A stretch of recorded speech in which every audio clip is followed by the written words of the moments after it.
Hey everyone, welcome back. Today I want to share a classic film noir gem that I recently watched, Impact 1946. This one completely pulled me in from start to finish. It's packed with mystery, unexpected twists, and plenty of turns that will keep you guessing right up until the end. This gripping story follows a wealthy businessman whose world is shattered by a shocking betrayal from the one closest to him, his own wife.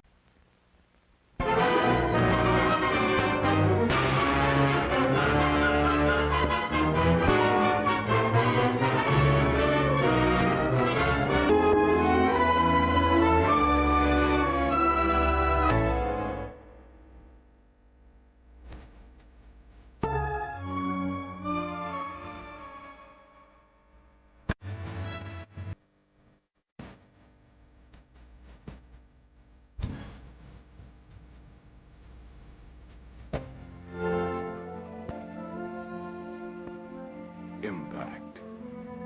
The force with two lives come together. Sometimes for good, sometimes evil.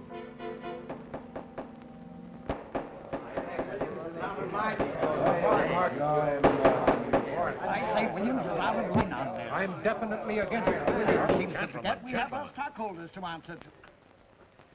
Phone Mrs. Williams, Della. Tell her to be ready in about an hour, and I'll pick her up. Yep. You phone San Rafael and see if those papers are on the way over from the executive. Yes, well.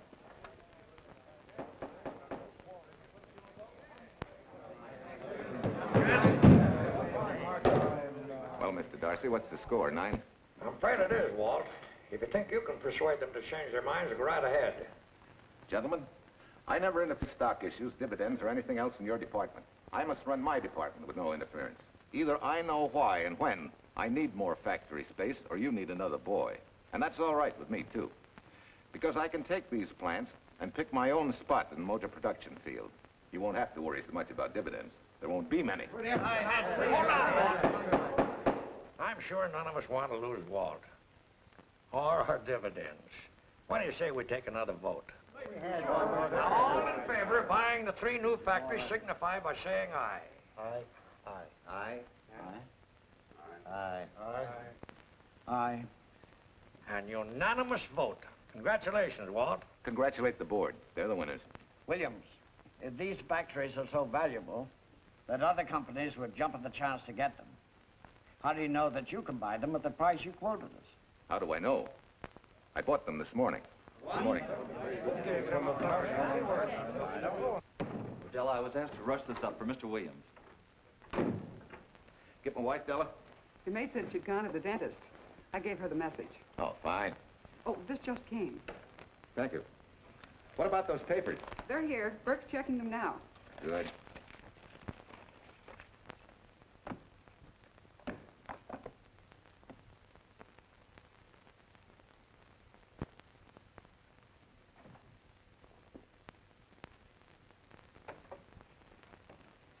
Congratulations, Walt.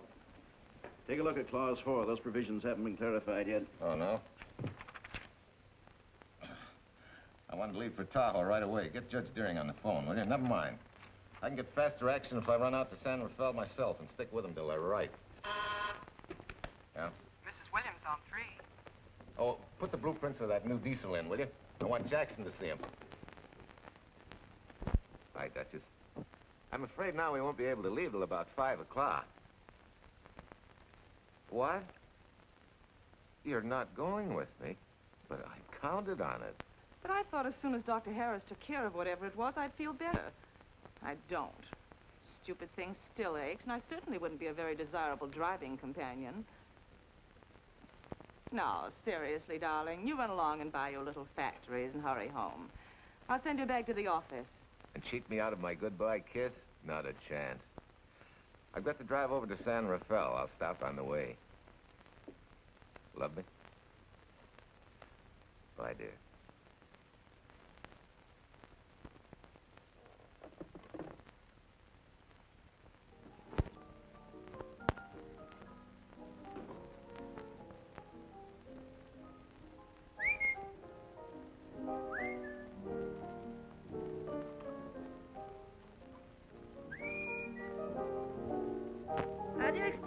chisel through a toothache.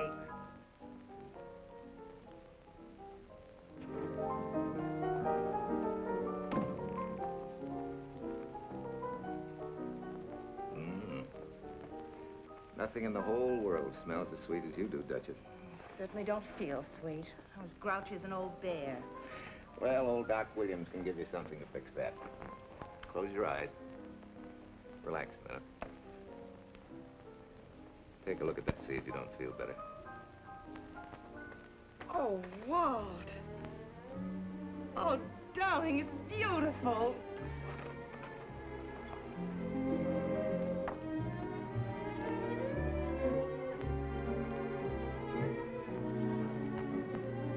Not bad. Not bad at all. You know, to quote my wife, I like monograms on things. It shows they belong to me, unquote. When did your wife say such a thing, Mr. Williams? About 6 years ago, when I married her. She gave me the first monogrammed shirts I ever owned. Those were the words on the card. I still have it. I certainly hope your board of directors never discovers what a softy you are. They won't, don't worry. I have only one vulnerable spot.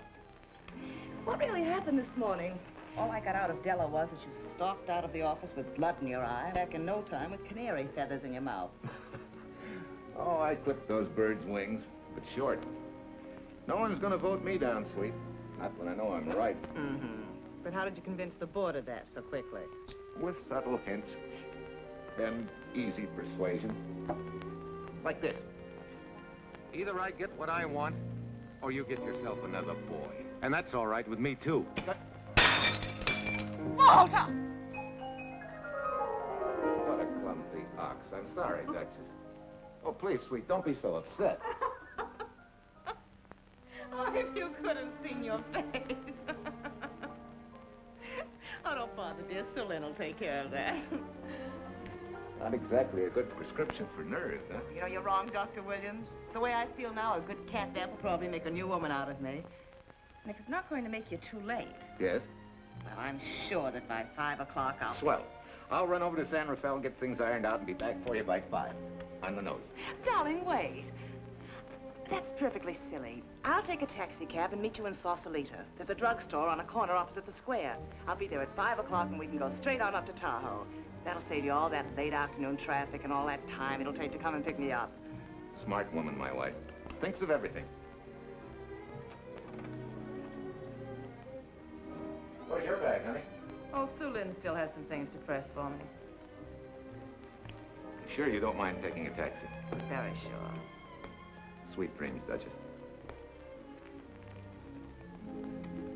See you at 5. I better get going. Bye, honey.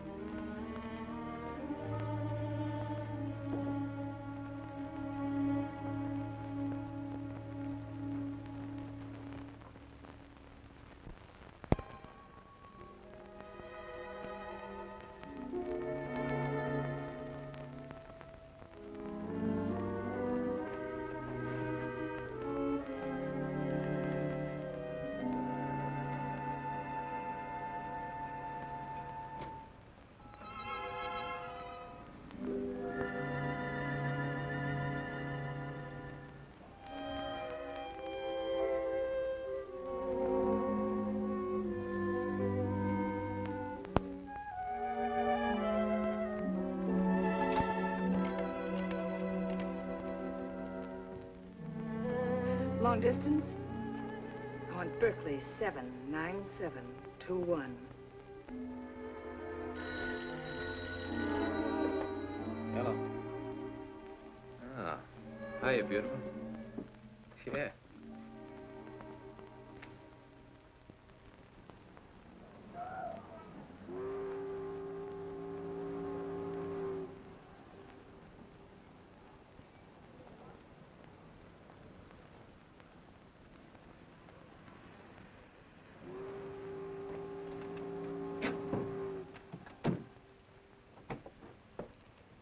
Here.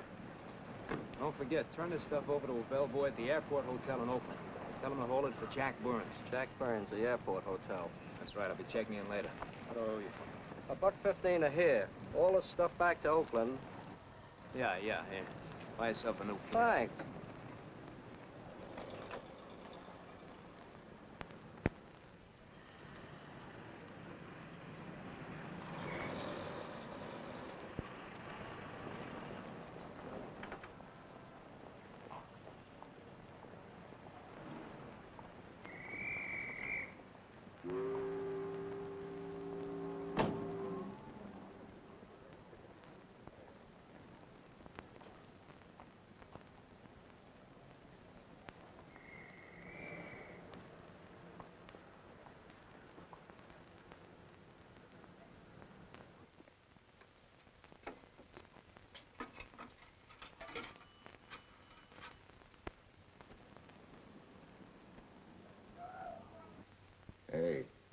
where's that new woman who was going to meet me? It's after 5 o'clock.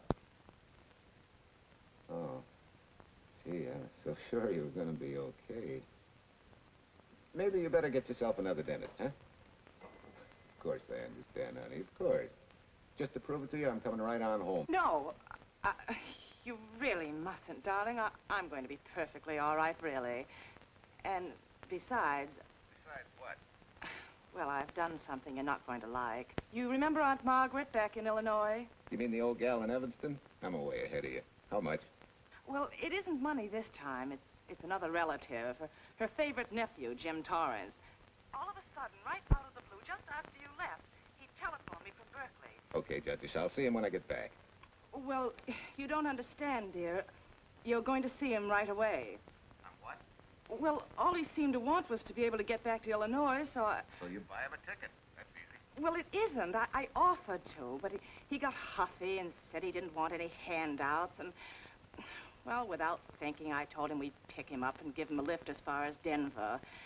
I won't say I'm good for you, but where do I find this guy? Well, he should be there right now. I told him to be on the lookout for a cream-colored roadster, just in case we fail to recognize one another after all these years. Oh, darling, you're such a lamb. You sure you forgive me? What do you think? Well, I better run along or Cousin Jim might get nervous. Take it easy, sweet, and miss me, will you? I do already. Don't drive fast. And please take care of yourself. Softy. Bye.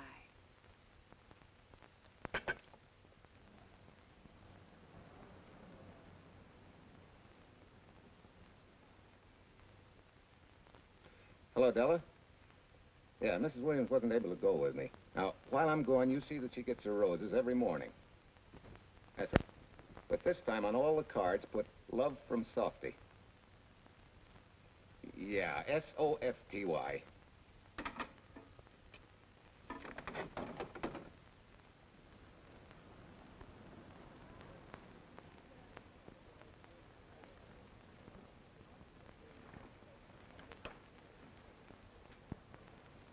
Hello. You must be Jim Torrance. Yeah, that's me. I'm Walt Williams. Hiya, Jim. Hi. Where's Irene? Oh, she's a little under the weather at the last minute. Worse luck. Oh, that's too bad. I was hoping I'd see her. Yeah, I'm disappointed, too. Where's your luggage? Oh, I'm wearing it. Less trouble that way.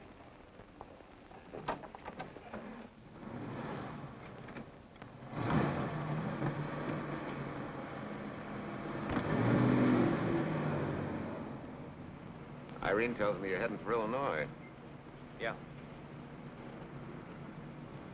Going been a little rough, huh? Haven't exactly been worried about my income tax. What's your line, Jim? Oh, guess I'm a better salesman than anything else. You know, I can give you a couple letters when you get back to Chicago. It might help you. It's fine. Little in with a top brass never hurts. What outfit were you with? Patton's Third Army. How was it? Rough. Except for the time in Italy. I kind of liked it there. Patton's outfit never got to Italy. Of course. But most civilians never know or care, and I figured you didn't either. Well, I fooled you that time.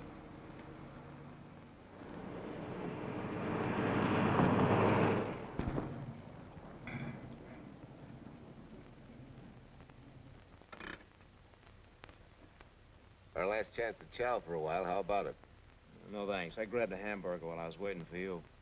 I can still taste the harness.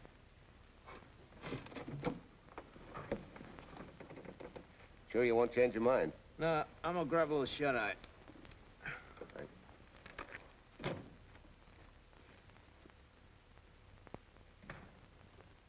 Chicken sandwich and a Coke. One chicken sandwich. Chicken sandwich coming up.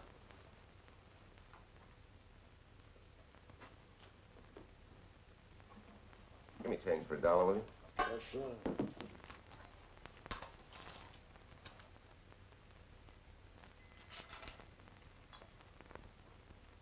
Thanks.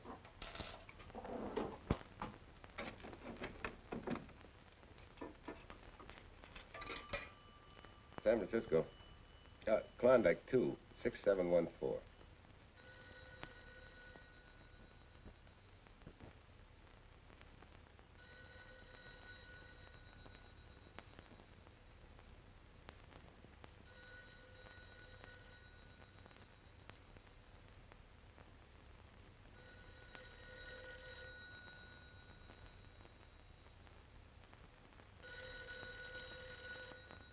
Klondike 2, 6714 does not answer. Oh. We'll try Sutter 1, 2599, please. Bayview Apartment. Oh, yes, Mr. Williams. No, your maid isn't there tonight, sir. Well, she said Mrs. Williams was taking something to make her sleep and wasn't to be disturbed. But perhaps... No, don't disturb her. Just leave a message that I won't forget about a certain problem. I think I have it, sir. You want her to forget all about a certain problem. Softy, is that S-O-F-T-Y, sir? Softy is going to take care of it thoroughly. Is that all? Yes, that's all. She'll understand. Be sure she gets it the first thing in the morning. Right.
Oh, hi. Yeah.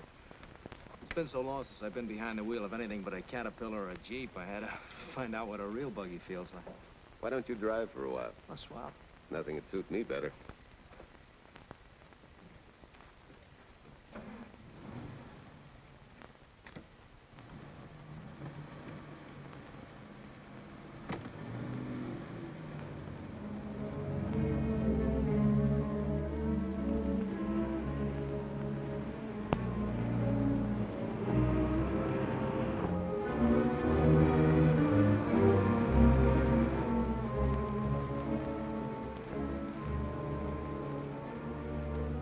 Tell me, Irene still got that little scar on her cheek?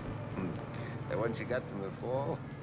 Yeah. You can hardly see it now, though. How'd you know about that? She just got it last summer. Thought you said you hadn't seen her for years. Oh, from Aunt Margaret, of course. How else? She always sends me the news in her letters.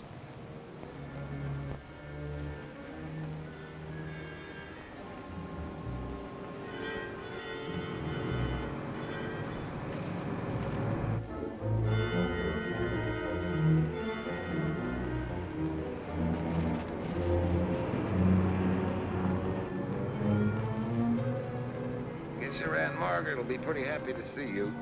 Irene says you're the favorite nephew. Afraid my lovely cousin was just giving me a build-up for your benefit. You don't know Irene. Maybe not.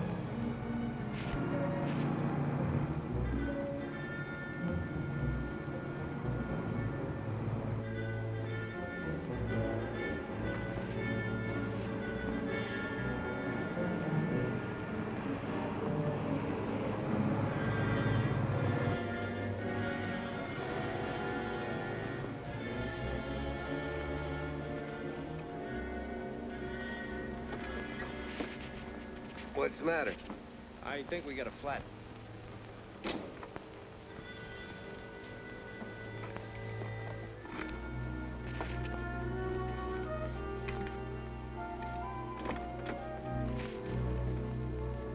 Yeah, flat as a flounder. Well, let's get to work. Hey, look out there, young fella. It's quite a drop.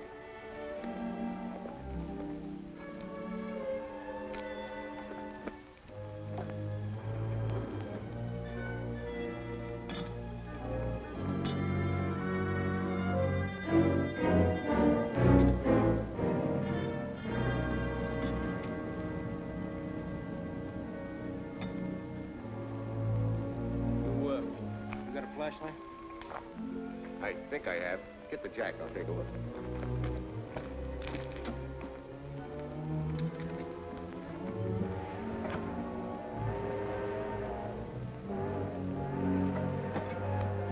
Did you find it?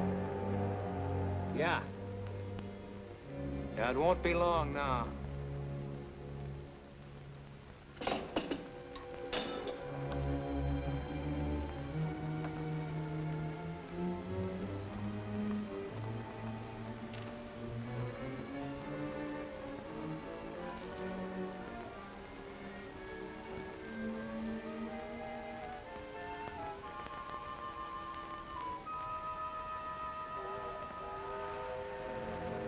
Come on, let's get going.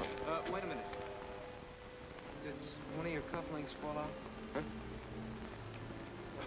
Something dropped. I heard it fall right down there at your feet. Well,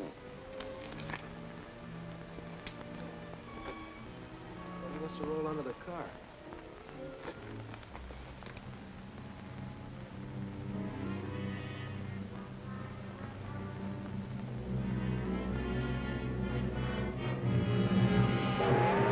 Irene and me, sucker!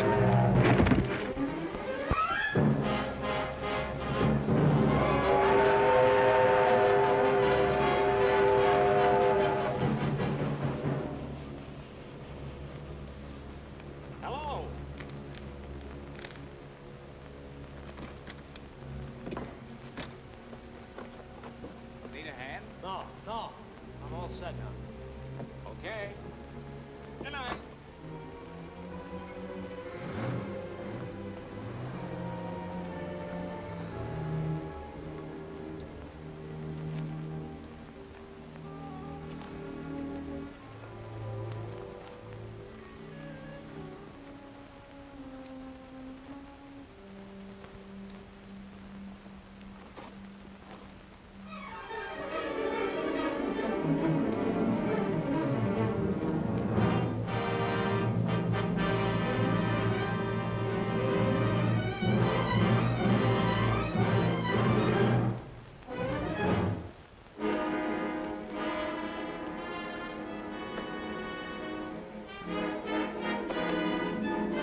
Now, in case my husband should be late and have to rush for his plane, this will be taken care of. Thank you. Tell Mrs. Burns at 3:02.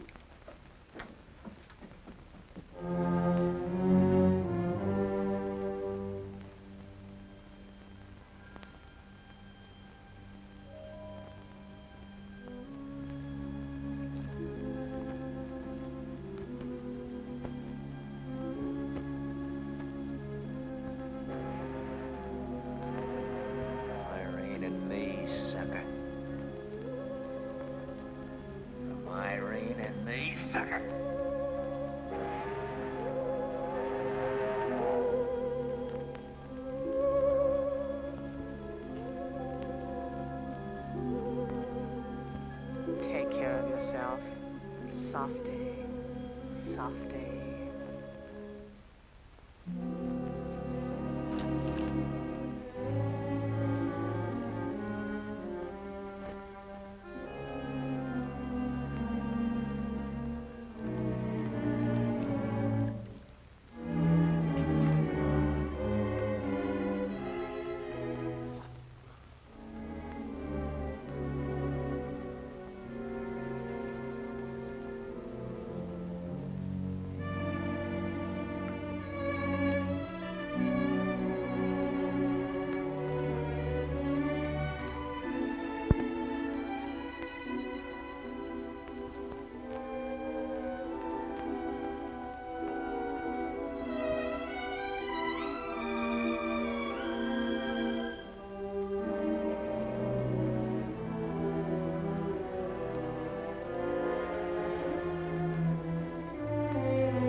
Young lady, Excuse me. I want to see Mrs. Walter Williams. I'm sorry, sir, but she left orders not to be disturbed. I'm sorry, too. Lieutenant, you see the police department.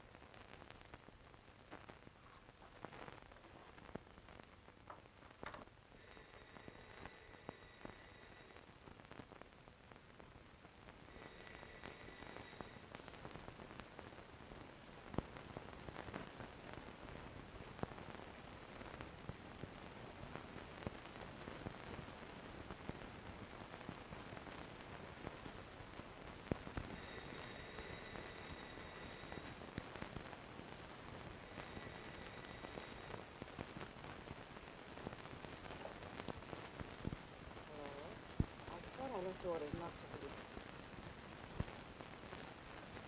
See. Ask him to come up.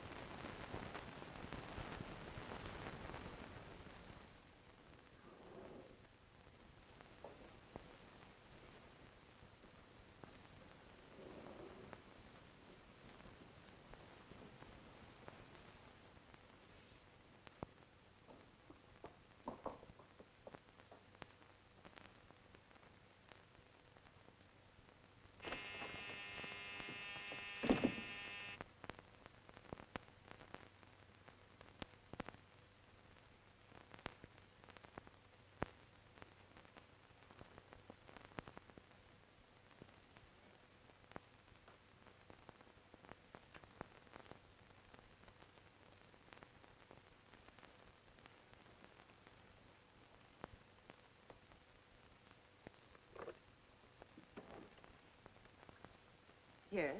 I'm Lieutenant Quincy with the police department. I'm sorry to disturb you at this hour, but... may I come in? Of course.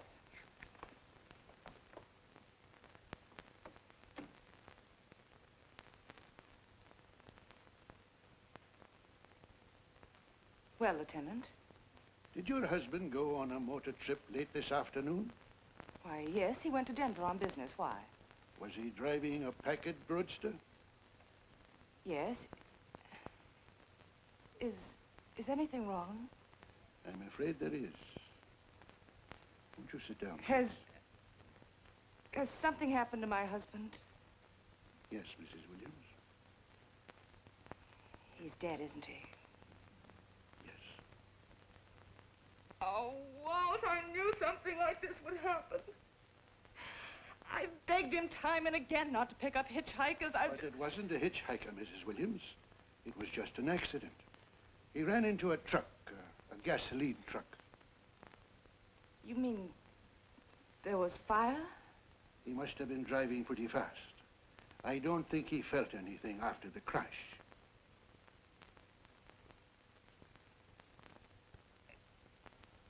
If there's nothing more you need me for, Lieutenant, I think I understand. And may I say you've taken this with a great deal of courage. Good night, Mrs. Williams.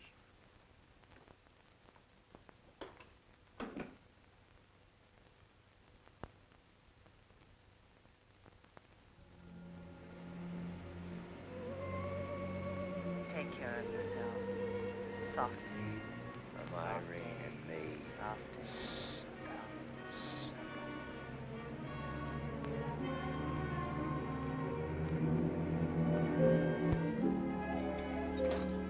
Ready?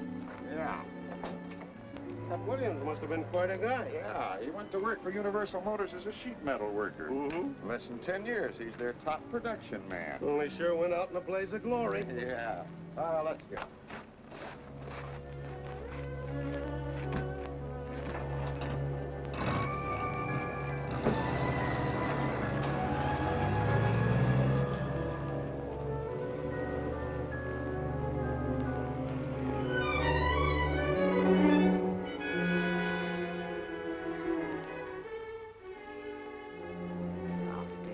From Irene and me.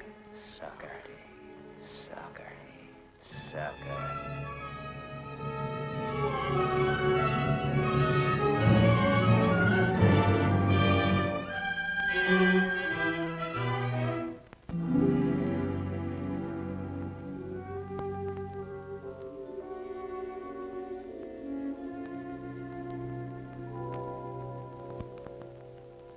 Well, could Mr. Burns have taken a later plane and still made connections for Mexico City? I see. Yes? It is some telegrams for Tai Tai. Just put them under the door, Su Lin.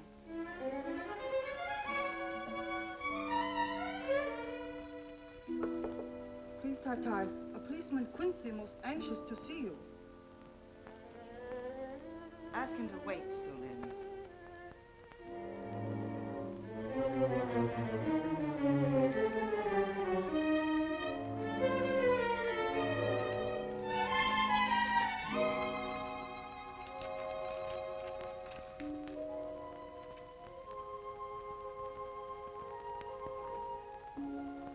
Mrs. Williams will see you presently.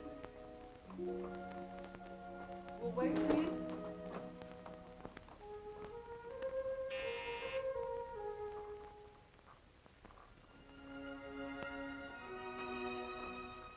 Flowers from Mrs. Walter Williams. Thank you.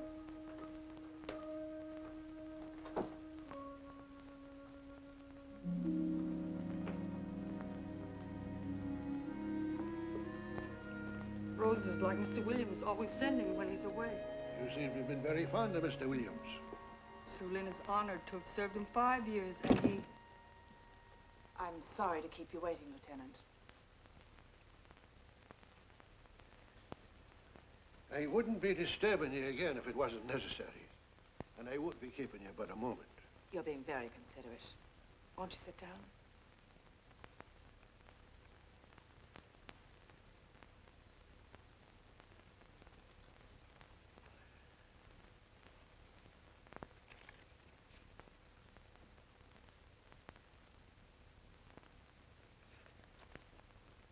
everyone's been most thoughtful. And why shouldn't they be? Forgive me. I'm all right now. What was it, Lieutenant? The state police would like to have some information. They found some wavy skid marks for quite a distance on the road, as if the car had been out of control when it crashed. Tell me, was Mr. Williams a reckless driver? Why, no. He was a fast driver, but certainly not reckless. Well, was he a heavy drinker? Quite the contrary. But what about his health? Could he have had a heart attack and lost consciousness before the accident? Why, no. He was in perfect health, but he'd been working much too hard lately and was overtired. Perhaps he fell asleep at the wheel last night. Oh, poor darling. If only I'd been able to go with him last night, he might still be alive. Well, maybe so and maybe not. You mustn't blame yourself, Mrs. Williams. Fate plays an important part in these matters. Your handkerchief.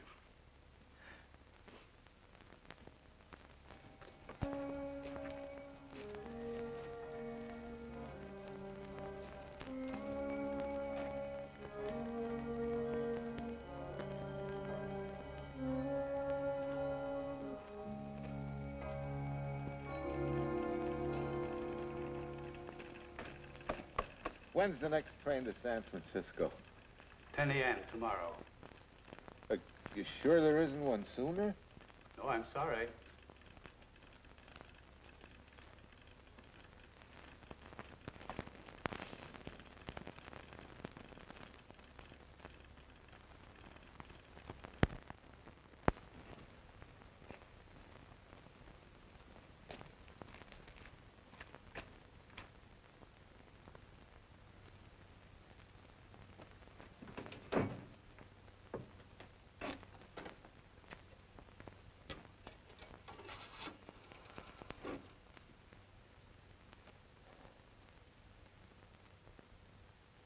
We have a circuit now, sir.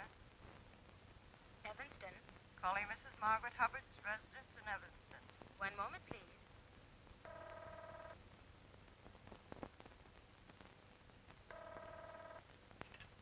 Hello? Mrs. Margaret Hubbard? Yes? Who's this? Long distance. I have a call from Mr. James Torrance. Who?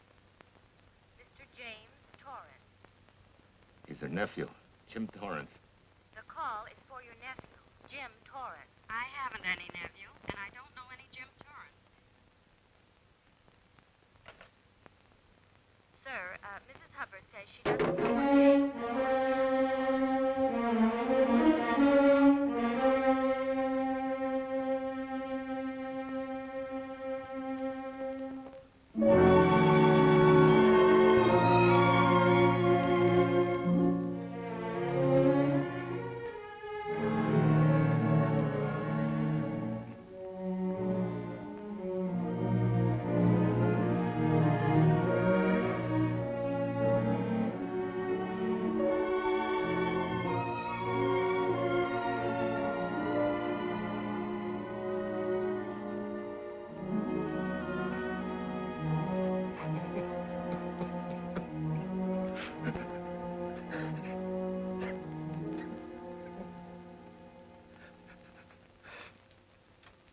What's the matter, son? Looks like you need a doctor. Doctor? I can't leave the station, but old Doc Bender's just across the road there. Doctor? Think you can make it? Yeah. I'll make it.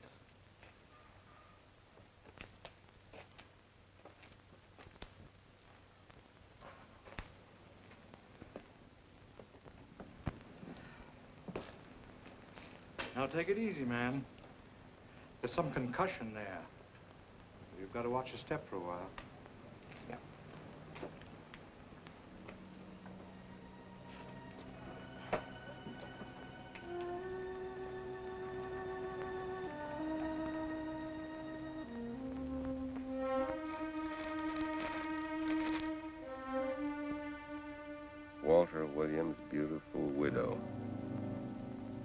who, by her own request, sat alone in the family alcove during the service.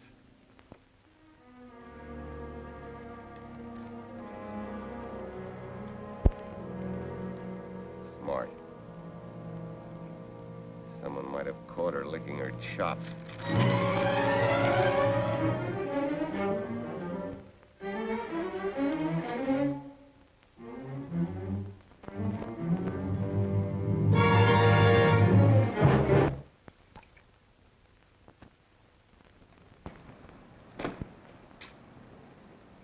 Hey, what's that? Walter Williams. Hey, ain't that the guy that... For the love of Mike, what's that briefcase doing here? He's dead. They did him a dirty trick if he ain't. Hey, now, wait a minute. Don't touch it. We better turn it over to the police.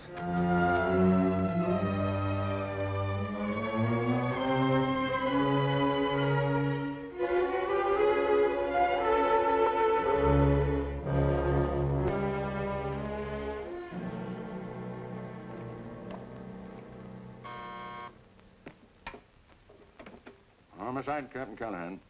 Oh, yes, Chief. The dope just came in from Washington. The fingerprints are those of a James Torrance. Yeah, I'm putting Quincy on it. Right. This sort of opens up a new can of peas on the Williams accident. There's the FBI reporting the guy. Playing with the lady's affection seems to come natural with him. All you got to do, Quincy, is find him. Yes, that's all I got to do. Last known whereabouts of Jim Torrance was in a moving van somewhere between Sacramento and Points East. Hey, wait a minute. Last known address, care of his sister, Mrs. Joseph Rossetti. Irving Apartments, Berkeley. Well, what are you waiting for, Quincy? Let's go. Torrance leave any forwarding address? No, he said he was going to send it to me. Sorry to trouble you. Oh, Lieutenant, if you should happen to hear from him, will you let me know? There's an unpaid telephone bill and a bundle of laundry. Laundry. Let's have a look.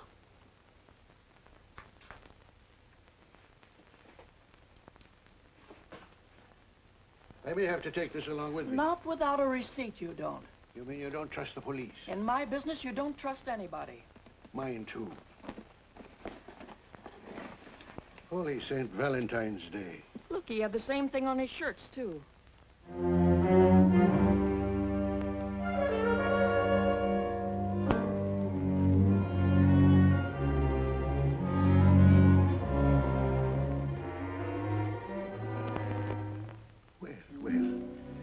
Romance in your late tenant's life. Did you ever see the lady? You know, I never did. But I always knew when she'd been here, the wonderful perfume. I lay you 10 to 1 she's a rich widow. Could be. Wait, I'll get you his telephone bill. Pretty fancy stuff for a hitchhiker. Yeah, but he's a pretty fancy hitchhiker. According to the shirt maker, a certain lady in the town had these made special. And they're just like her husband's. Only his initials were WW. Sort of smells, don't it, Cal? Now take a look at this little item that was also found in the laundry. I for Irene and W for... Well, it could be for Williams, too, couldn't it? Yeah. Homicide, Callahan speaking. Hello? Oh, hello, Fitz. Hello. What news? Oh? Any luck?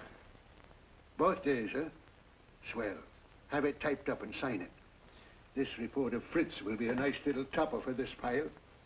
His checkup shows calls from Torrance's phone to Williams's private number, and a flock of them going the other way, including one on the 7th and several on the 8th.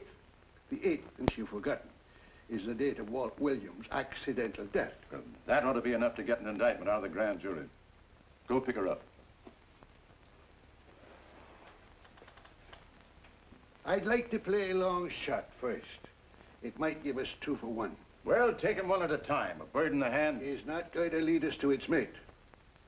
I'd like to give the lady a little more rope. Well, Thanks. I thought you'd agree.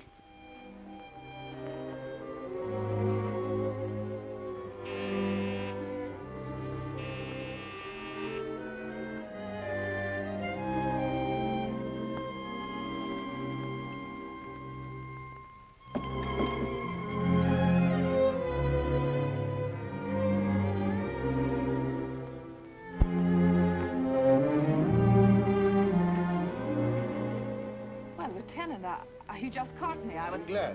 I have some rather startling news I thought you should know before it hits the headlines. Come in. Thank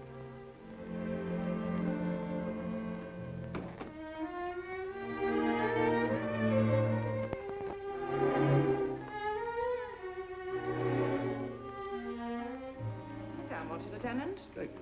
I'm very anxious to hear about news. It seems that your first hunch, remember, that a hitchhiker was responsible for your husband's death? Well, Mrs. Williams, you may have been right. I don't understand. Your husband's briefcase turned up in Kansas City yesterday in a moving van that had stopped at the scene of the accident that night. Apparently, the murderer made his getaway in it. That explains the wavy skid marks that made us suspect your husband was ill or unconscious at the time of the crash. Yes, I suppose it does.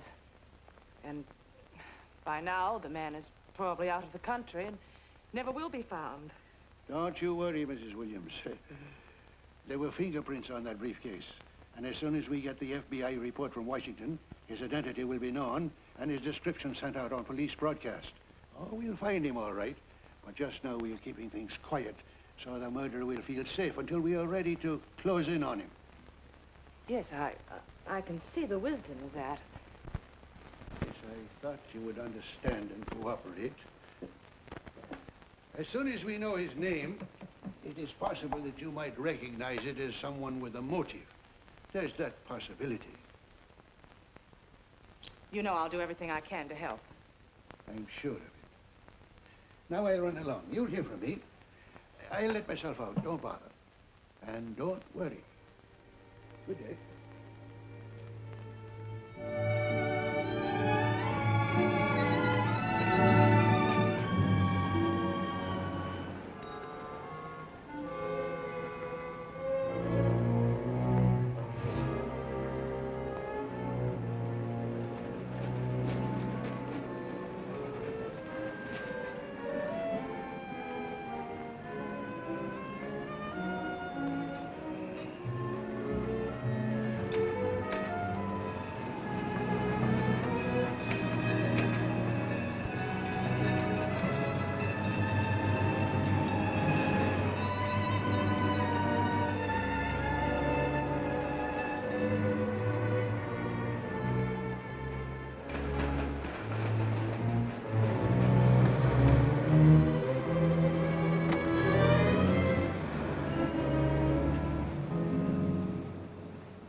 $1.35.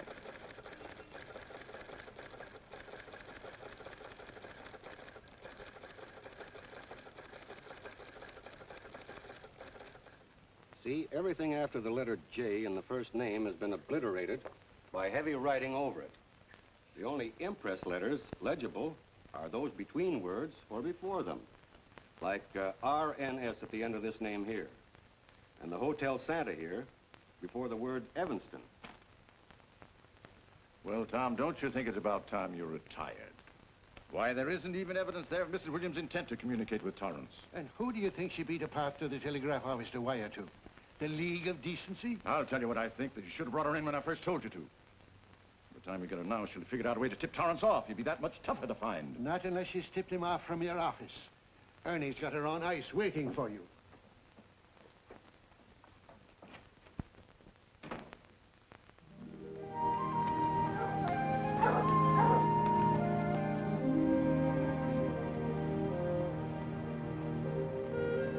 Pretty good, huh? Fastest growing little town in Idaho.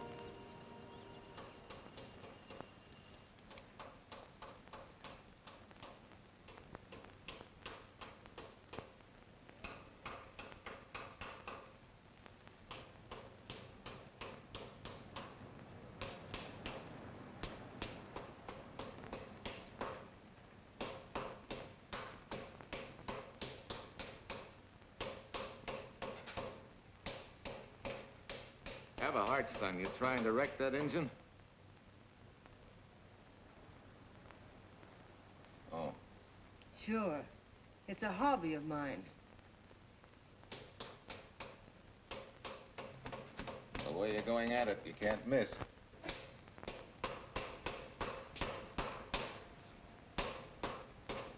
Here.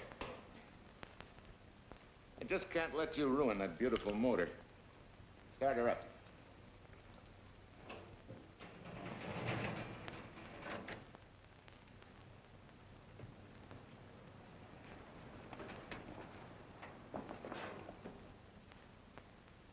Okay, start her up.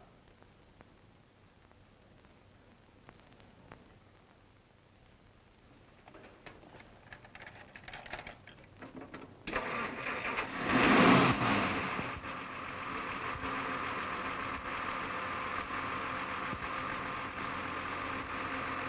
her off.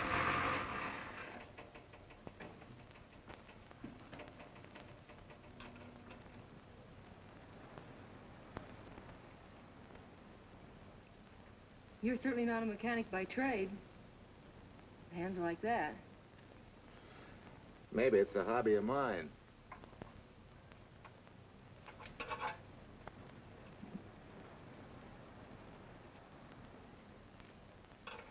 Gee, what happened to your head? Perhaps I was talking when I should have been listening. Okay?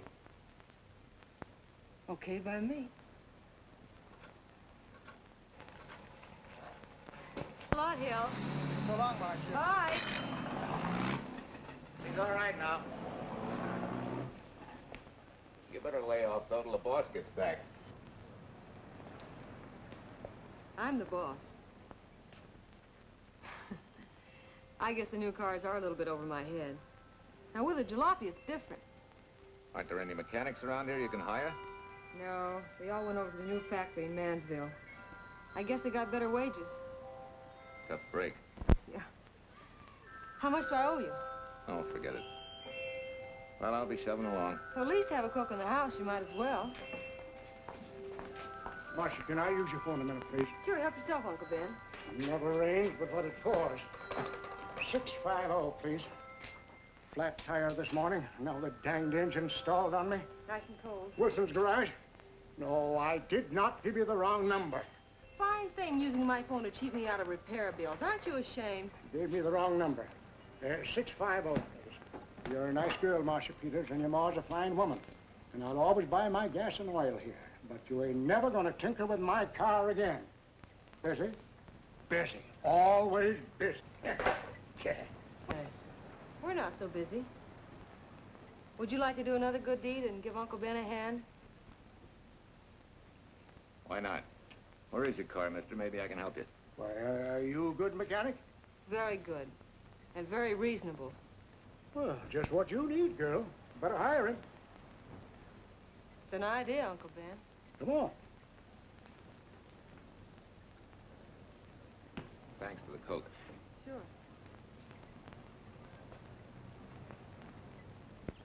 Well, I got Uncle Ben fixed up all right. Nothing but a sticky carburetor valve. Bye. I hope he paid you. What for? It only took a minute.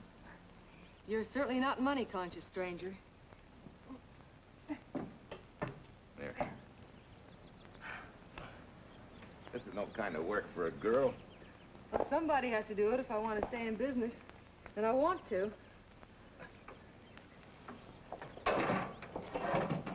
Must be some business that you're better suited for. Couldn't you lease this place to somebody? Sure. I did while my husband was overseas. But when he was killed in Okinawa, well, we'd made a lot of plans for the future here. And I had a hunch he'd like it if I took over and tried to make a go of it. Takes more than a hunch to do that. I got along famously. Business has been fine until lately when the help got short. Could be again. I had a good mechanic. Yeah. You sure need one, all right. Well, for Pete's sake, say yes or no. Do you want the job or don't you? You mean you'd hire me without knowing anything about me? You can repair automobiles. What else do I need to know? Except your name. Well? Why not? Sure. I'll try it for a while till you get someone permanent. The name's Bill Walker. Okay, Bill, it's a deal. And maybe if business gets real good, you'll want to stay. Oh, don't count on it. Where does this go, on the rack? Yeah.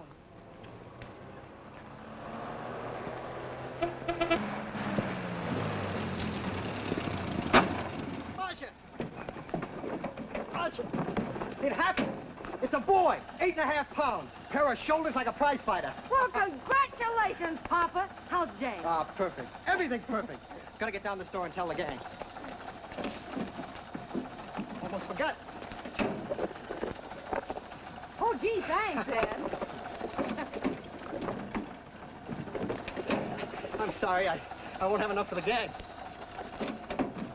Yippee!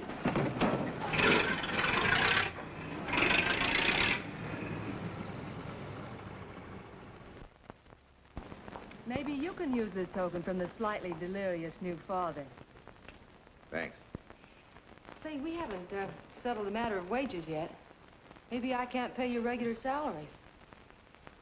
Suppose we leave that open till you find out how much I'm worth to the business. Doesn't seem to be any business right now. Might be a good time for me to get rid of this beard and find a place to board. We live right next door. I'll go ask Mom. She'll know of a place. Sort of a peaceful house. I noticed it this morning. Oh, gosh, I forgot. She's down helping Mrs. Wellesley with her canning.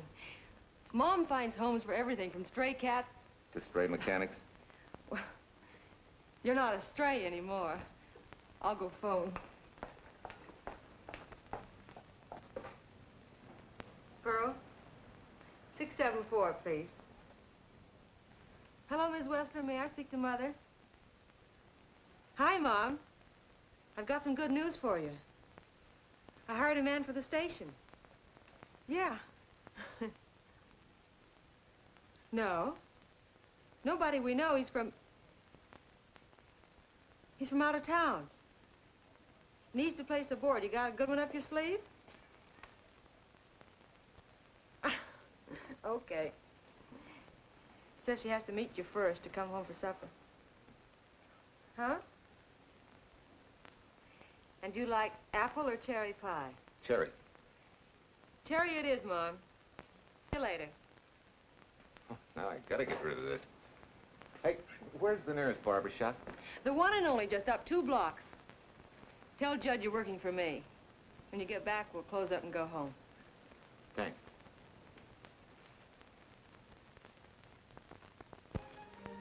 Well, that's real nice. You must have had a good bringing up, young man. Thank you for the young man. We thank thee, O Lord, for thy bounty, and ask thy blessing on this food, and on the new friend who shares it with us. I hope you're good and hungry, Mr. Walker. Who wouldn't be? Marcia, she eats like a sparrow, with all the hard work she does. May I have your plate, please? Well, she can start taking it easy now. Boss, the help. Thank you. She never takes anything easy. Has to put her whole heart and soul into everything she does. Well, now that you're through with me, Mom, how about Bill? Have you thought of a place for him to stay? Well, why can't he stay right here? We have a spare bedroom going to waste. And I think you like my cooking. Like it? That's very kind of you, Mrs. King, but it seems an imposition. Imposition, nothing. That's good business. I can get back what I pay you in board and room. Well, Marcia, what a thing to say. If you'd like to stay, we'd like to have you. We have some more vegetables. Mrs. King, you have a boarder. May I have a biscuit, please? Oh, excuse me.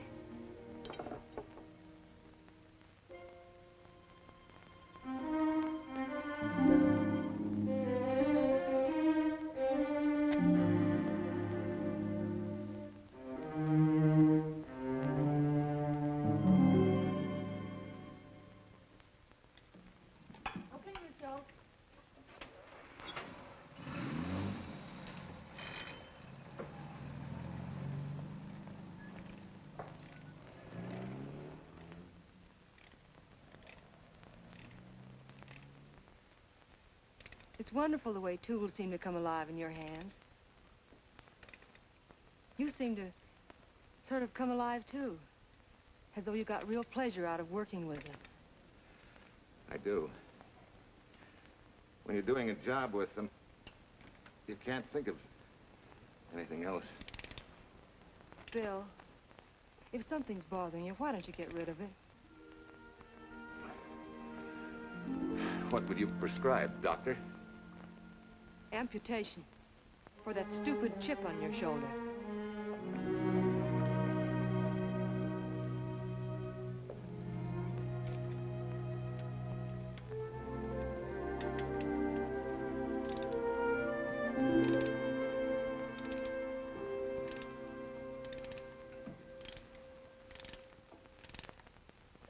What you need is a ring job. Save yourself some money. Gee, Bill, with the baby and everything, I just can't afford it now. Oh, we'll take care of that. Hey, boss. How's Ed's credit? Good enough for a ring job? Well, sure, if I can hold Junior as collateral. Oh, not a chance, fella. Never mind her. I'll do it on my own time. Oh, thanks, Bill. Maybe we'll see you tonight, huh?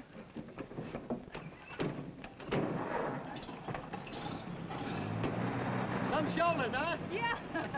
Some father, huh? Bye, Marcia. Bye, Marcia. Bye. Nice kids. Say, was Ed clowning about their being hard up? No. Things have been pretty tough for him ever since he got out of the service. Fix a car for him, Bill, and only charge him for the labor, okay? Then he gets it for free. I'd already been knocking that off. Say, we could make it an anniversary present. Anniversary of what? Junior's arrival, and mine, 3 months ago today. Time certainly flies. That was a lucky day when you came to MP service. Your work's been bringing in a lot of business. I'm glad of that. Hated to have fallen down on Mom and you. Say, look, boss, why don't we three celebrate tonight and go to the movies? Ed said he and Jane were going. Well, that lets Mom out. She'll be babysitting.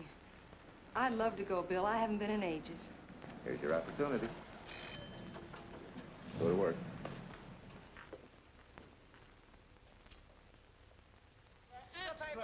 Irene Williams, held for murder. Extra. Irene. This is Sheila Graham with the latest news of the shocking Williams murder case. While beautiful Irene Williams is held for trial, charged with conspiring to kill her late husband, the police are searching for James Torrance, believed to be the lover of Mrs. Williams and her partner in the horrible murder of Walter Williams.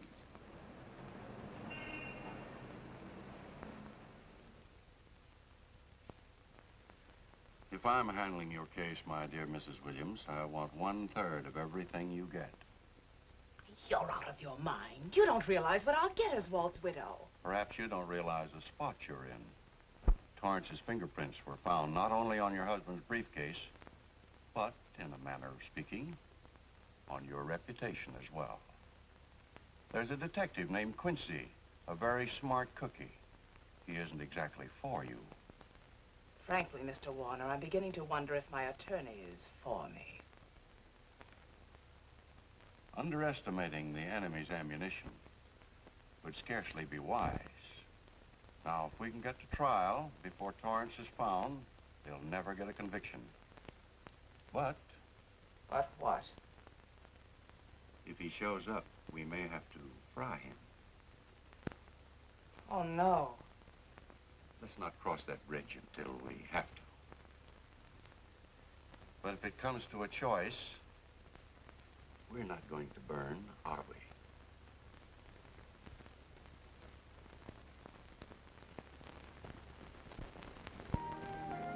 Art, you're the chatterbox this afternoon. What about this afternoon? Oh, I'm sorry, boss. I guess it was wool gathering. You're supposed to do that in the spring. Is there anything you don't know?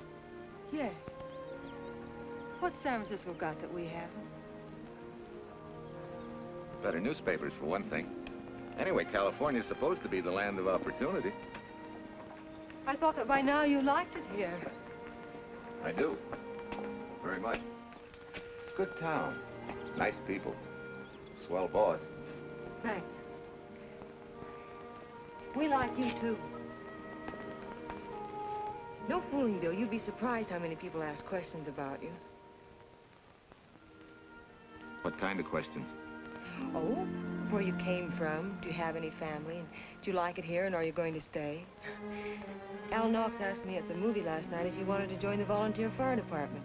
Just interested, friendly things. I suppose it is natural for people to wonder about a stranger who moves into their community, like I did. You know, I've been thinking, maybe it wasn't such a good idea, you and I going to the movies last night. It's all right being seen in the station and here with Mom, but... You get used to that in a town this size. They're always trying to marry people off. You just ignore it, and after a while they forget about it. I'll go get cleaned up for supper.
You know, I hate to tell you how many years this Sunday takes me back.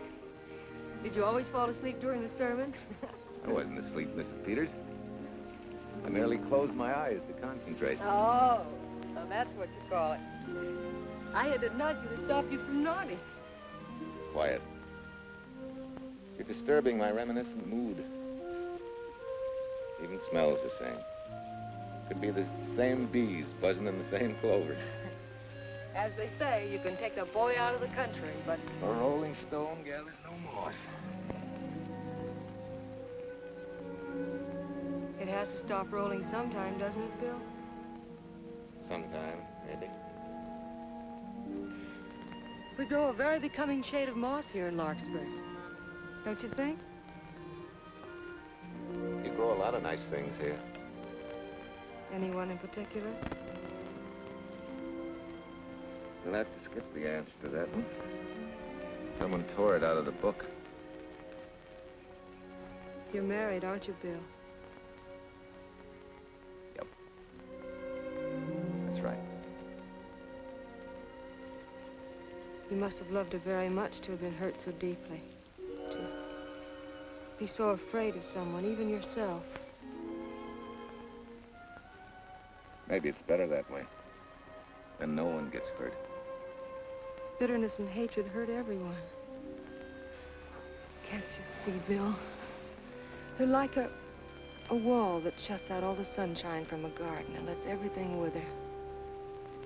Make room in your heart for something else, can't you?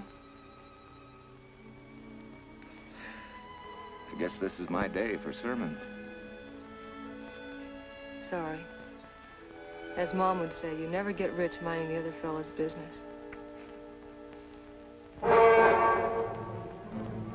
Hey, that's a flyer. I'll be seeing you.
Leslie sent a couple of jars of peaches. Said you helped her can them. Oh, thank you. When I delivered the doc's car, he insisted that I have a bite with him. Where's the boss? Took the book back to the library for me. Huh? What a day. Hey, what's the idea? Are you darning my socks? Well, I thought a drawer full of holy ones isn't doing you much good. I found it when I put fresh papers in your bureau yesterday. You have a heap of things that need mending, haven't you, son? Does Marcia know? Do you think I'd tell her? This is your problem, Bill. Because I found out about it doesn't give me the right to tell anyone else, not even Marcia. When you trust folks, you trust them, and you give them a chance to work out things the way that seems right to them. How can one little woman be so big? Don't forget, it's a lot easier to be tolerant and understanding at 50 than it is at 25. Yeah, Mom. I'm going next door for a while. Grandma Thompson's ill.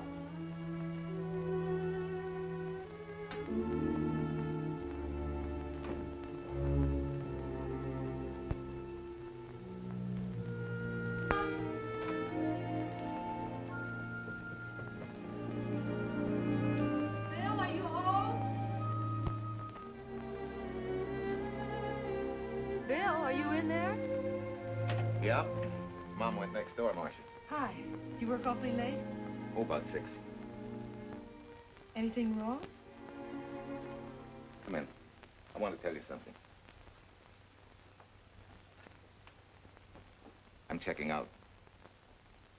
Has something happened? No, just... I'm doing what I should have done a long time ago. Moving along. But why, Bill? My name isn't even Bill. There isn't any Bill Walker. I'm Walter Williams. The late Walter Williams. Walter Williams? I don't understand. You may not even after I've told you, but at least you'll know the whole story. Sit down, please.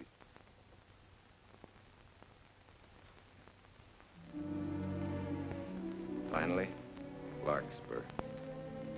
And you. From there on, you know. I'm glad you're going back to make things right. Going back? Wild horses couldn't drag me back. What are you going to do about your wife? Nothing. You're going to let her go to trial for murder? Oh, no, Bill. Why not? She tried to kill me, she and her cousin. But they didn't. Who says they didn't? Let them try and prove it. No matter what your wife did, she can't be tried for something that didn't happen. Oh, Bill, can't you see? You bet I can see. She deserves everything she's getting. Sorry part of it is they'll never convict her. No, Bill. The sorry part is you're not big enough to take a hard jolt to your pride and to your ego. Sure. It hurts to be tricked and cheated by someone you loved and believed in. But that doesn't give you the right to take justice into your own hands, to trample on the hearts of others and walk out on life. A barren, frustrated boyhood. A marriage to a woman who accepted my love, yet despised me so thoroughly she resorted to murder. I'll never think of our moments together without nausea. I feel stripped bare, degraded. Even me.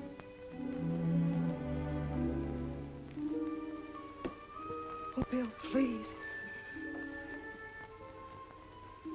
Don't destroy the one chance we have for happiness. We haven't got a chance. Doing the right thing never works out. I know. In this world, you turn the other cheek and you get hit with a lug wrench. Forget me, boss. Try and forgive me.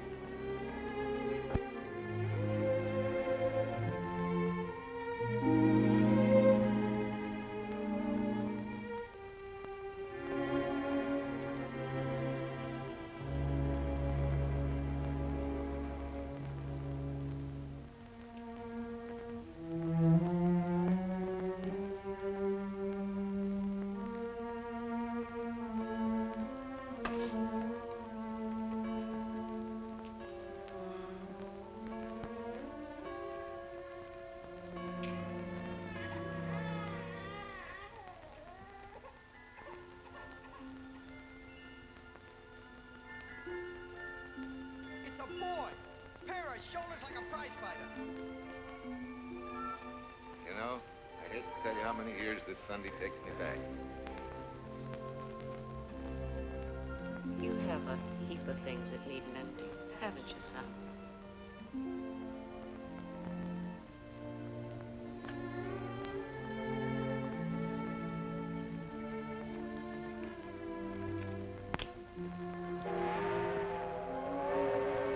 Take care of yourself. Softly.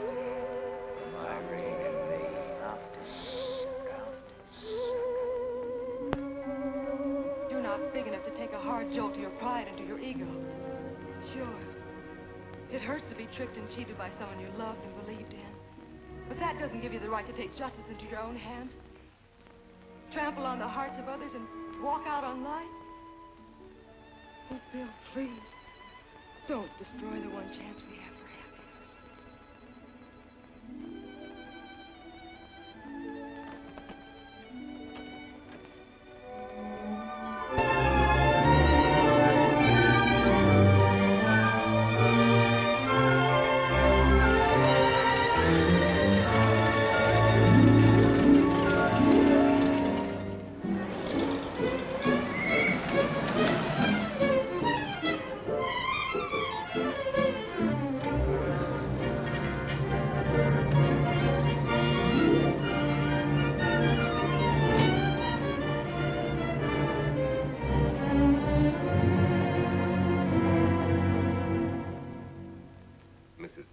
Kind enough to come along to substantiate at least the Larkspur portion of what I've told you. Very thoughtful of you, Mrs. Peters. Mr. Williams, when you read in the newspaper that the hitchhiker who attacked you had been, well, a close friend of your wife's for some time, it must have been a great shock to you. I didn't come here to discuss my emotional reactions, Lieutenant. If you need me for anything further, Captain, my office will know where to reach me. Let's go, Mark. Just a minute, Mr. Williams. We'll need your signed statement for the grand jury when we ask for your wife's release. It won't take long to be typed. Yeah? All right.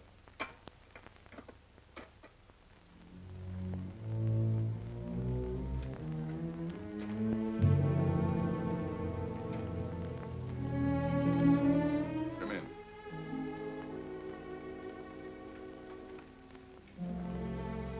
Sit down.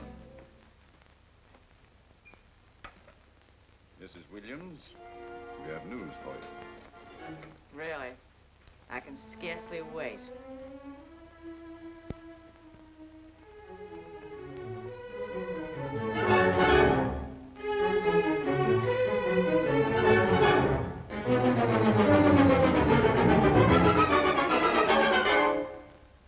Seems it was Torrance who was in the car when it crashed.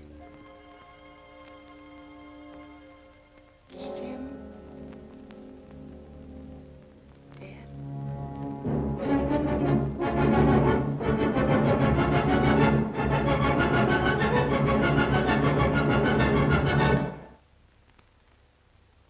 You did it. You killed him. No. He tried to kill me. Thought he had. And he ran into the truck. It was an accident. An accident? You wait all these months to tell this story. You let me rot in this filthy jail. Wait a minute. You let everybody believe you're dead. Pretty convenient, wasn't it? A dead man can't be tried for murder. Mr. Williams, perhaps your wife would understand better if you would explain to her about the amnesia. Amnesia?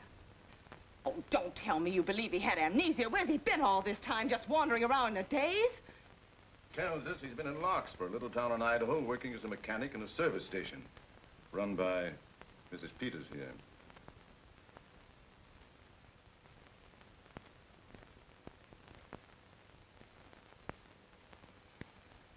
I understand perfectly. Now that my chance for happiness is dead, I suppose you'll demand the divorce I begged you to give me so that I could marry Jim. That's fantastic. Yes, isn't it? After you telling us that the man you picked up was a perfect stranger. Well, that's not true. The time and place for meeting Jim had all been arranged. I must advise you There's a law that a wife can't testify against her husband. There's a law against murder, too, but that didn't stop him, and nothing's going to stop me until I'm through. It's all right with me, Captain. Go on. Talk your head off.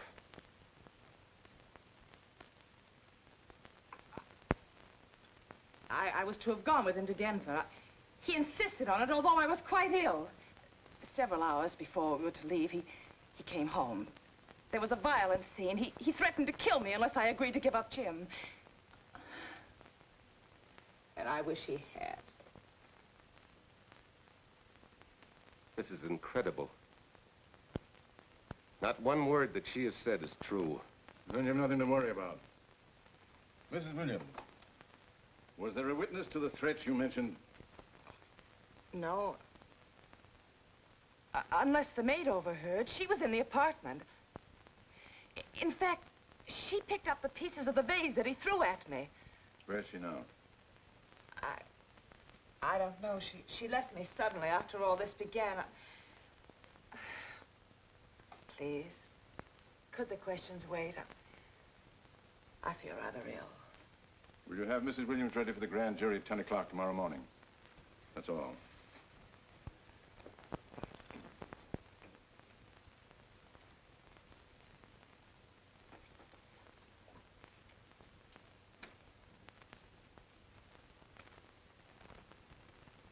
We're going to hold you too, Williams. On what charge? Suspicion of murder. But he's not guilty of any of these things. Then it should be easy for him to prove it. Take it down, book him. That fiction of Mrs. Williams must have been very convincing. No, we just couldn't buy that yarn you tried to sell us. Let's go.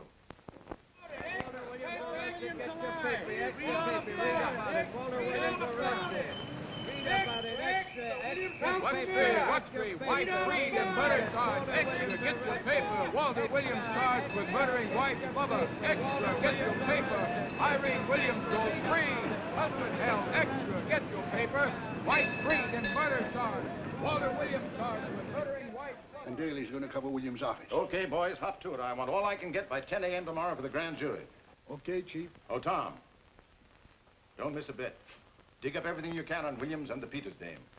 You sort of believed Irene Williams' story, didn't you, Van? She made better sense than he did. Well, sure, she's a better liar than he is. Don't forget, I went all through her grieving widowhood with her. She's a bad customer. Well, that's for the grand jury to decide, and Williams insisted on letting her talk. So it's his funeral. Funeral, all right. Especially with that yarn he told. But murder's out of character for him.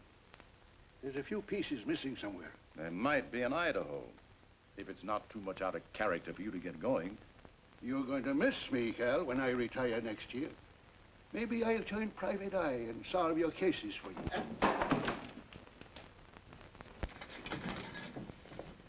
Mr. Williams? Thanks. Got a deal from the bottom here, don't you? Sorry, Williams. Okay, Williams.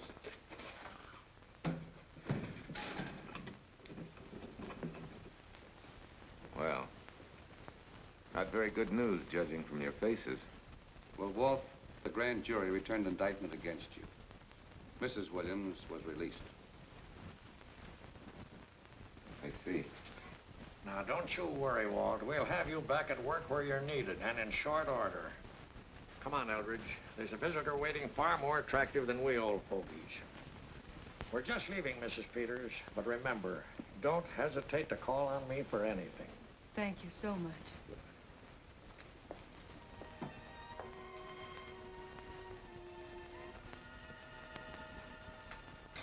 Hi, boss. Bill, what have I done to you? If it weren't for me, you wouldn't be here. If it weren't for you, I wouldn't be. I came back here because I wanted to believe in the things you do. I still do, no matter what happened. Will you do something for me? Go back home, where I know you'll be taken care of. Not a chance. You'll have to think up a better reason than that to get rid of me. I'm a big girl now. I've just been to Larkspur, Williams, where I found these newspaper clippings. Of course, some of them are 3 months old, but you seem to treasure them, so I brought them along. So? I don't think they exactly substantiate your claim of amnesia. As if you were interested in substantiating any claim of mine. Now, let's get one thing straight. Most people, when they get in a jam, think the police are only interested in the prosecution. Our job is to get the facts, the truth. And the truth never hurt anyone but the fella that lied. Unless he was a beautiful woman. Oh, quit kidding yourself, Williams. You made the boner. I had no more to do with Torrance's death than you did. And out of the whole population of Northern California, you just happened to pick up a hitchhiker who happened to be your wife's boyfriend. Ah, have a heart, Williams. I suppose you'll tell the truth when you take the stand, but you better have some mighty conclusive proof if you expect the jury to believe it. Wait, Lieutenant. Bill, we all know you're not guilty, but we're going to need help to prove it and need it badly. Lieutenant Quincy can't take sides, but if we're right, he has to be on ours. And I have a hunch he wants to be. Why don't you tell him the whole story? All of it, please. I'd like to, Quincy, very much. Guess I should have told the whole truth in the first place. But I wanted to clean this mess up with as little scandal as possible.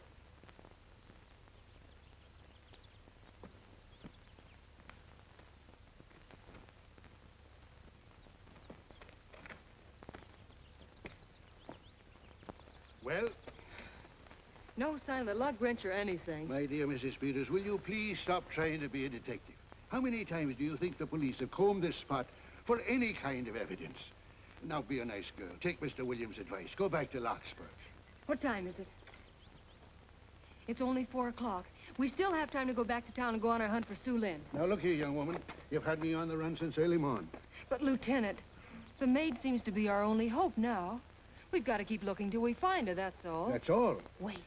She was naturalized, wasn't she? Suffering chopsticks. Quincy, you dumb flatfoot. This Sue, what's her name, was Chinese born. If a port of entry was San Francisco, there'd still be a file on her, photo and all. Let's go. Back to town. Immigration.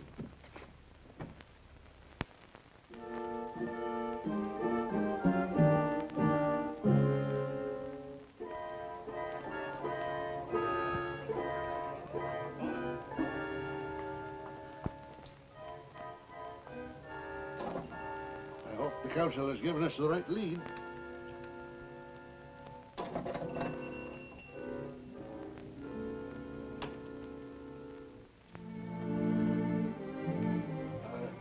Are you Singh? Understand? You savvy English? Also French, Italian, and Hebrew. May one ask what is desired? We're looking for Su Ling Chung. The Chinese consul said you were her uncle and might tell us what she is. This daughter of my brother, has she offended the honorable police? Oh, no. They just wanted to ask her some questions about Mr. Williams, the man she used to work for. Ah Sing's heart is heavy that he cannot lead you to her. But things that are not known cannot be told. Well, if you hear anything of her, report it to headquarters.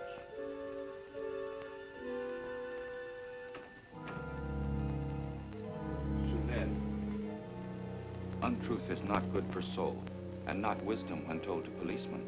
Better for the soul to be kind than to be wise. Su Lin must keep silence to help in this matter.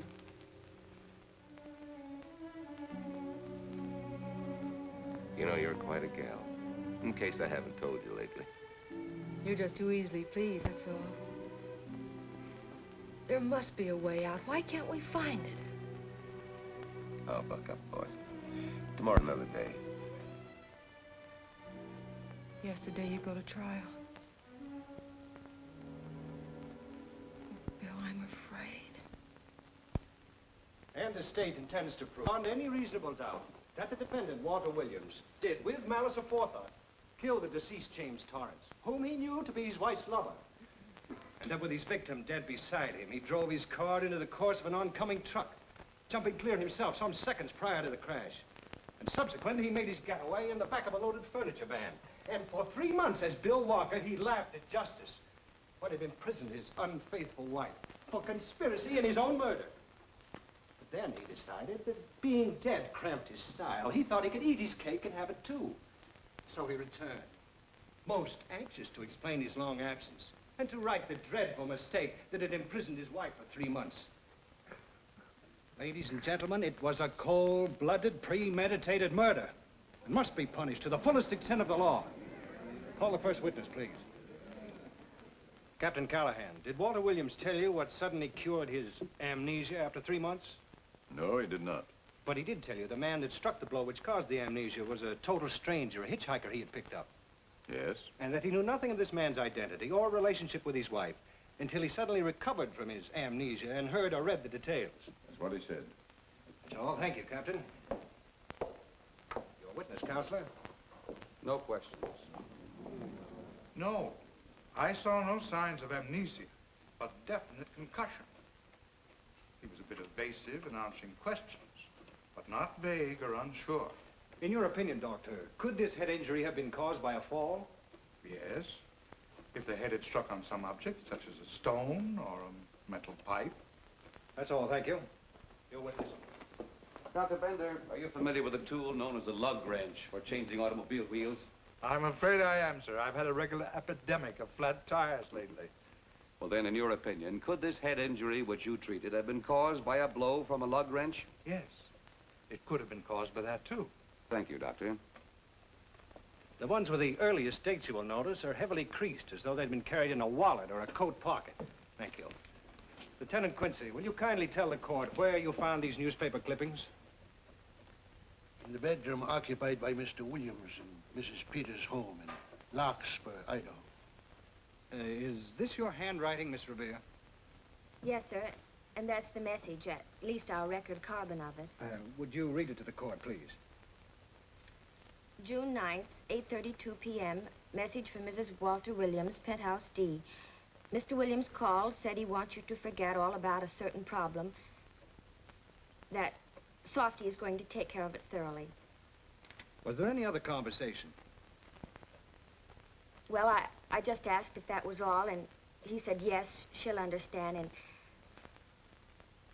and sort of laughed as if it were a joke and hung up.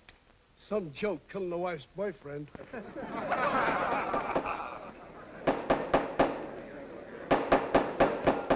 is the state versus Walter Williams.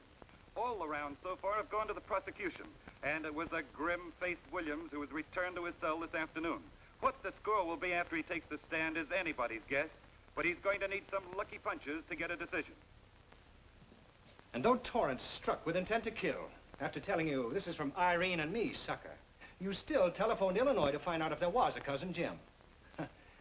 You are hard to convince, aren't you, Mr. Williams?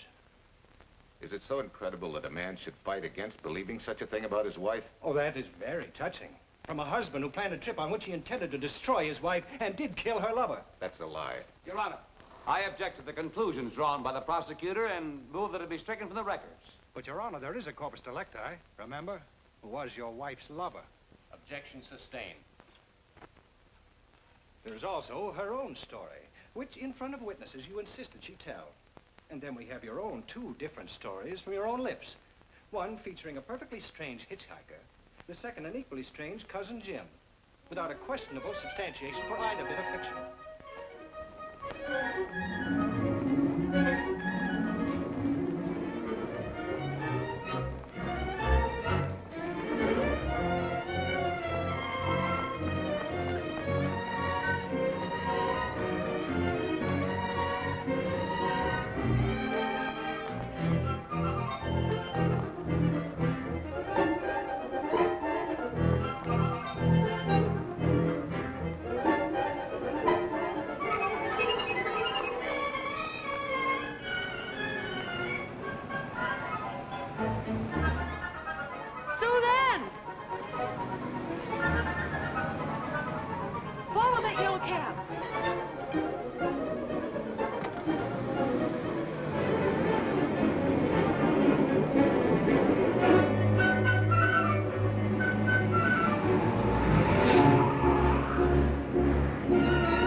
remember me, don't you? I was here with Lieutenant Quincy from the police department.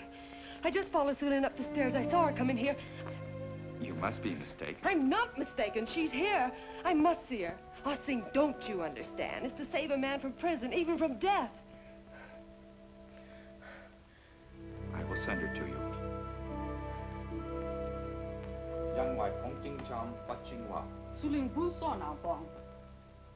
Oh, Sue Lynn, we've been looking for you all these weeks. Mr. Williams needs your help so desperately. I cannot help. You must forget that you found Sue Lynn. Forget it? But you're his only witness. You're the only one that can help. Not as a witness. Only with silence can I repay his great kindness to me and my family in China. Why? For I heard other things. That most unhappy day, from Mrs. Williams' bedroom, his voice very loud and angry. A flower vase broken to pieces. He can explain all that. They do not believe what he's already told.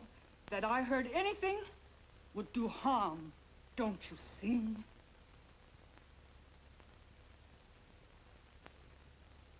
Yes. Much sorrow comes from women who know not honor and truth. And Mrs. Williams, she was not true even to that Torrance man. What made you say that? That night when he was killed, her sickness was but wall of falsehood, behind which she could go secretly to a meeting place. You mean she went out that night? Sue Lynn, are you sure? Yes, because next morning in her bedroom, I found street shoes that had been worn.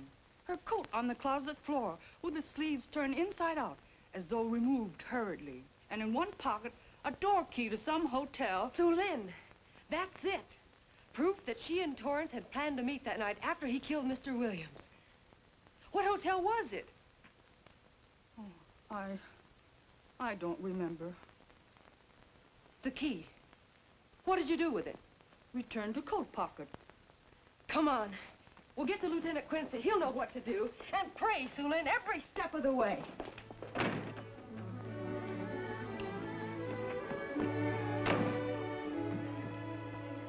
Now hold everything. Even if this long shot don't work out, we'll just keep on pitching.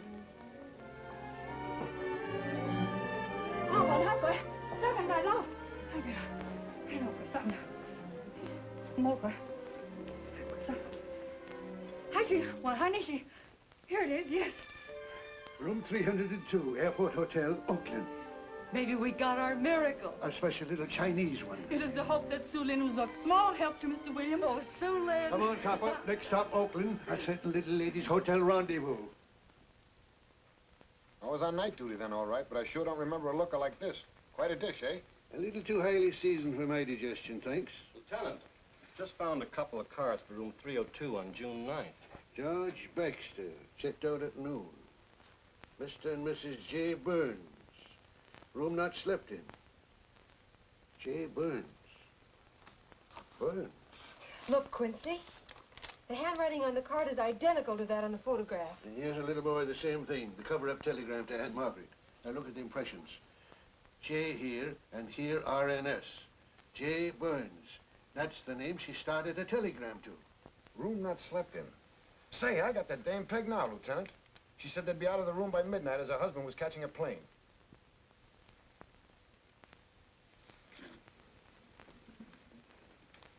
But Quincy... Reservation for Sam Andrews.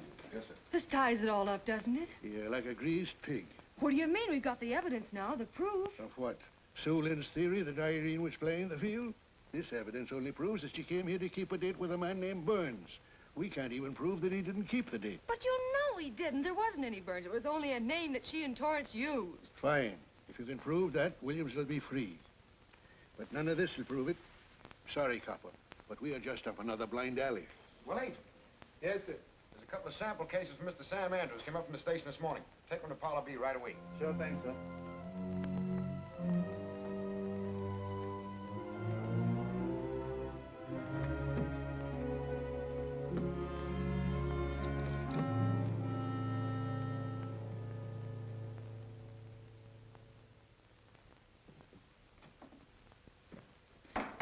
Seated. Case of the state versus Walter Williams. Proceed, Mr. Eldridge.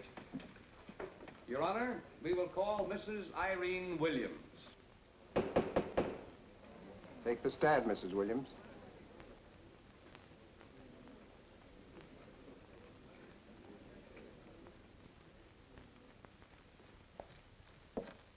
Raise your right hand.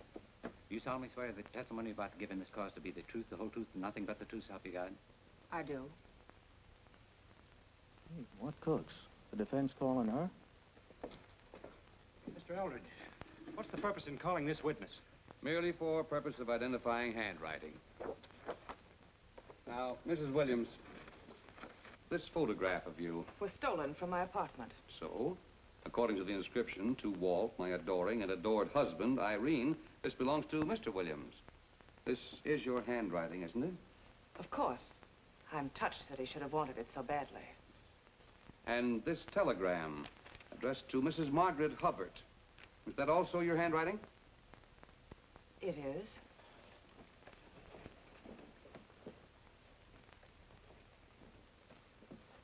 Now, Mrs. Burns, I mean Mrs. Williams, this photograph is inscribed to Jim, my adoring and adored Irene. Did you write this, too? I see no point in all this. Merely answer counsel's questions. Did you write it? I did. And these letters addressed to Mr. James Torrance, did you write them? Yes.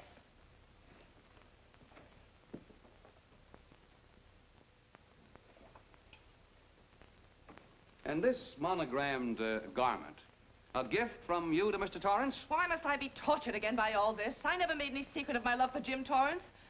That's why he's dead. Your love for Jim Torrance. Yet on the very night he was killed, you had a rendezvous with a man named Burns, didn't you? I don't know what you're talking about. I don't know any man named Burns. I was at home that night, very ill. Oh, yes, the sleeping pills. Well, you must walk in your sleep, then. For you spent at least part of that night at the Airport Hotel in Oakland, where you registered for Mr. and Mrs. J. Burns. Don't waste the court's time trying to deny it. This is the registration card that you signed at 9:20 p.m. And there's the room clerk who assigned you to room 302. And this, Mrs. Williams, is the key to room 302, which you very carelessly left in the pocket of a coat which was found in your closet yesterday. All right, I was there. Now you're satisfied. Not quite. This J. Burns, Mrs. Williams, is his first name Jack? Yes. Have you been in contact with him lately? No. How long since you've seen or heard from this Jack Burns? Well, I don't know. I don't remember. You bet she doesn't remember, because there isn't any Jack Burns, and there never was. That was an alias for Jim Torrance. And it was Torrance who was to have met you that night, after your charming little plot to kill your husband had been duly executed. It's not true. It's not true. I have bad news for you, Mrs. Williams. I can prove it's true. These pajamas, these letters, this picture, all of which you identified for the court, were found in this suitcase, which is full of the clothes and personal belongings of Mr. James Torrance. And the suitcase was found in the baggage room of the Airport Hotel, where it's been held since June 9th. And it says on this tag, in large print, hold for Jack Burns. That is all, Mrs. Williams. Just a moment, Mrs. Williams. Your Honor, in view of the evidence presented, we now ask for a dismissal of the state's case against Walter Williams. And we intend to charge Irene Williams with conspiracy to commit murder against her husband, Walter Williams. Oh, no.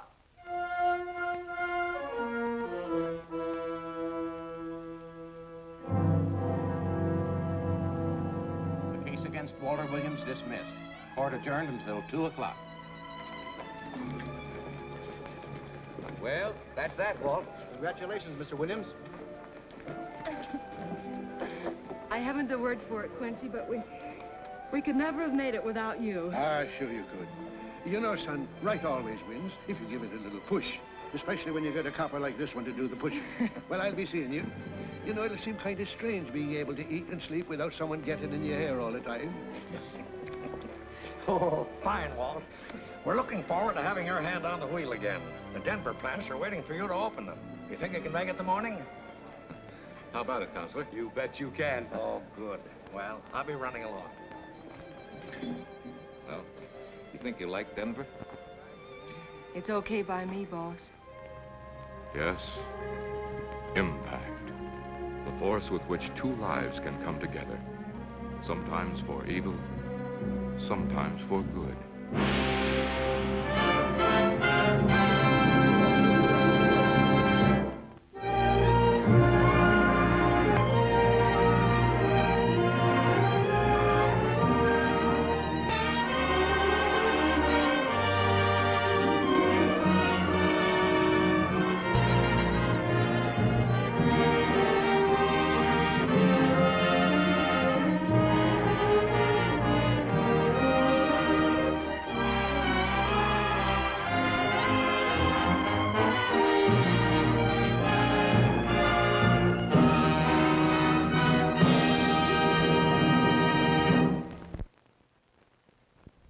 Proves why classic film noir still holds up today. It's got betrayal, revenge, redemption, and that perfect blend of mystery and emotion that keeps you thinking long after the credits roll. And at the same time, there's no foul language, no explicit scenes. That's what we love about the silver screen. I'd love to know what you thought. Did the story surprise you? Were you rooting for our main character by the end? Drop your thoughts in the comments and let's talk about it. If you enjoyed this classic, make sure to hit that like button and subscribe so you don't miss more hidden gems like this one. We've got plenty more vintage mysteries, dramas, and unforgettable stories coming your way. Thanks for watching with me. Until next time, keep exploring the golden age of cinema. And remember, every Friday at 7 p.m. PST is Family Fun Night. We release a movie just for you and the family to grab your popcorn and enjoy.